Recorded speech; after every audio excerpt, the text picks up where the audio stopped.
Élargissement de Brest Métropole. Pas d'impérialisme brestois.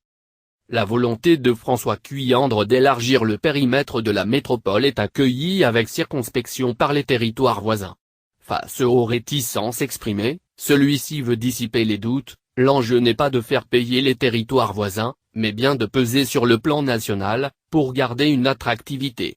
Globalement, les communautés de communes voisines sont plutôt réticentes à l'idée d'une fusion avec Brest Métropole. Comment réagissez-vous? Je ne suis pas étonné, car cela bouscule les habitudes.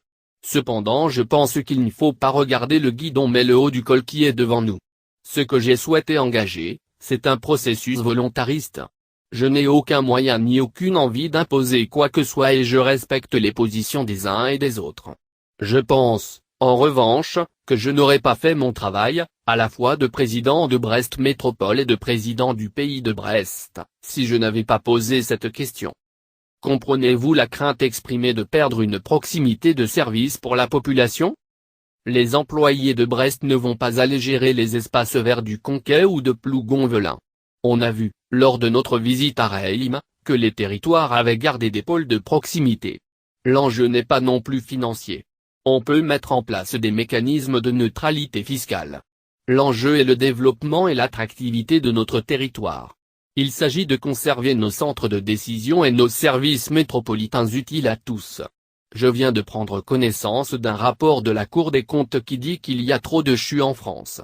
Ce n'est qu'un exemple, mais on voit bien que rien n'est acquis définitivement.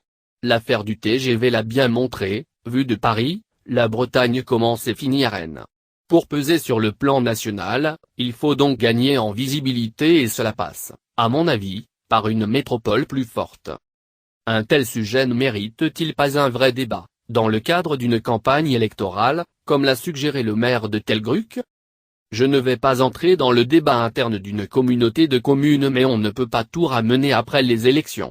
Il y a des élus en place, c'est à eux de décider. Une étude d'opportunité est en cours avec nos voisins, de l'autre côté de la rade, pour voir les avantages et inconvénients d'une telle fusion. Et il n'y a pas d'impérialisme brestois dans cette affaire. Bien au contraire. Si demain, la communauté de communes de la Presqu'île Maritime adhère à la métropole, les élus majoritaires brestois auront proportionnellement moins de pouvoir qu'aujourd'hui. Vous espérez cette fusion avec la Presqu'île Maritime avant les prochaines élections? Je le souhaite. Il y a une fenêtre de tir pour y arriver et juridiquement, c'est faisable. Et si l'on démontre qu'il n'y a pas de perdant dans cette affaire, on peut espérer un effet d'entraînement.